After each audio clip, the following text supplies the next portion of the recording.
ஓம் ஸ்ரீ கருப்பசாமி போற்றி. உனக்கு இப்போதெல்லாம் கொஞ்சம் பண பிரச்சனை இருக்குது. எவ்வளோ வந்தாலும் பத்த மாட்டேங்குது. வரவுக்கும் அதிகமாகவே செலவு வந்துக்கிட்டே இருக்குது. ஒன்று முடிஞ்சா இன்னொன்று ஏதாவது ஒரு பிரச்சனையும் செலவும் தேடி தேடி வருதேன்னு நினச்சி கவலைப்படாத. என்னை தொட்டுட்டதானே. இனிமேல் 2 மணி நேரத்துக்குள்ளாகவே உனக்கான கஷ்டங்கள் எல்லாம் தீர்ந்து போய் உனக்கான விஷயங்கள் எல்லாம் நீ தேடியது போலவே உன்னை தேடி வரும். நீயே கொஞ்ச நேரத்தில் மனமகிழ்ந்து சந்தோஷப்படும்படி உன்னை நான் ஜெயிப்பாக வாழ வைக்கப் போகிறேன் என் செல்லமே. உனக்கு பிடிச்ச இடத்துல நீ பிடிவாதம் செய்யவே மாட்ட. அவங்க என்ன கொடுத்தாலும் அதை சரி நீ ஏற்றுக்கக்கூடிய மனதோடு தானே இருப்பாய். இந்த கருப்பசாமி என்னையும் நம்பு. நான் நிச்சயமாக உனக்கு நல்லது தான் செய்வேன், உனக்கு பிடிச்சதை தான் செய்வேன்.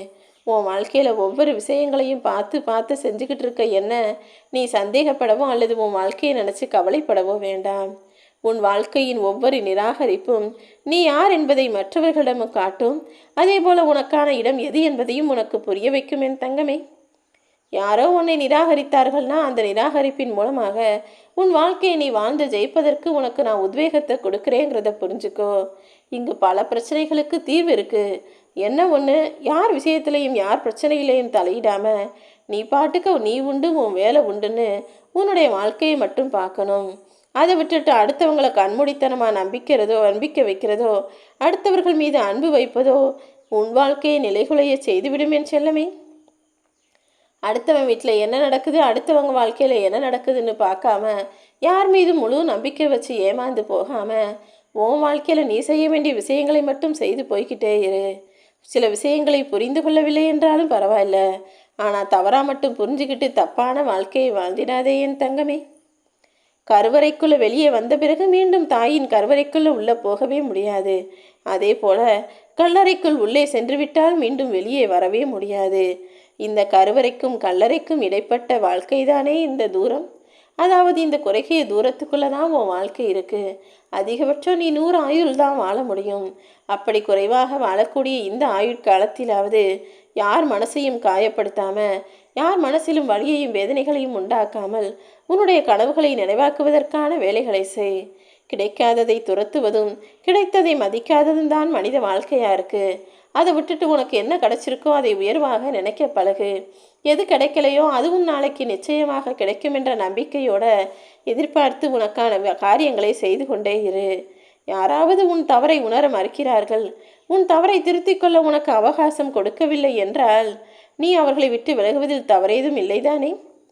உன் தவறை நீ உணர்ந்துக்கலனா, உன் தவறை நீர் தீர்த்திக்கலனா என்னைக்காவது ஒரு நாள் அதன் காரணமாக நீ அவமானப்பட நேரும்.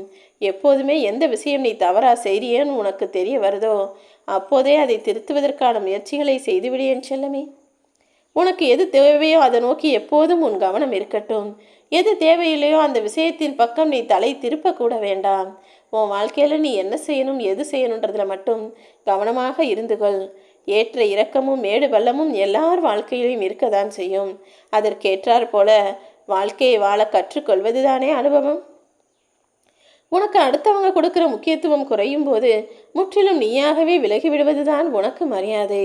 பிடித்தவரின் கோபத்தை ஆராய்ந்து பார்த்தால் அது நிச்சயம் அக்கறையாகத்தான் பிரதிபலிக்கும்.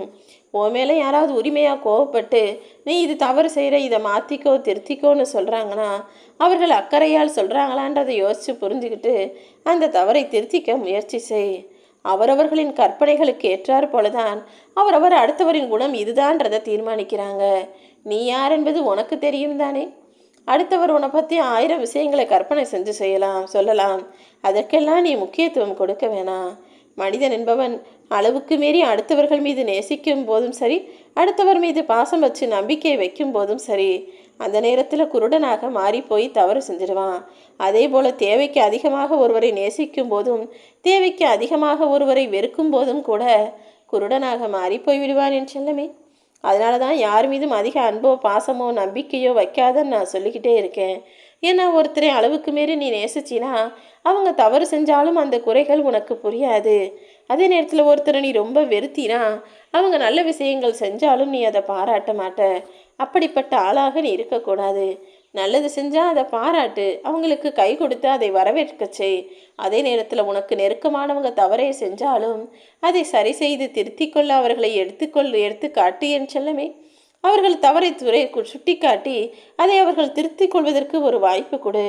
ஏன்னா இந்த உலகத்திலே எல்லாருமே நல்லவர்களும் கிடையாது, எல்லாருமே கெட்டவர்களும் கிடையாது. யாருமே தெரியாத அளவுக்கு எல்லாருக்குள்ளும் இன்னொரு முகத்தை வச்சுக்கிட்டு தான் உழவிக்கிட்டு இருக்காங்க. நீ எல்லாரிடமும் கொஞ்சம் கவனமாகவே இருந்து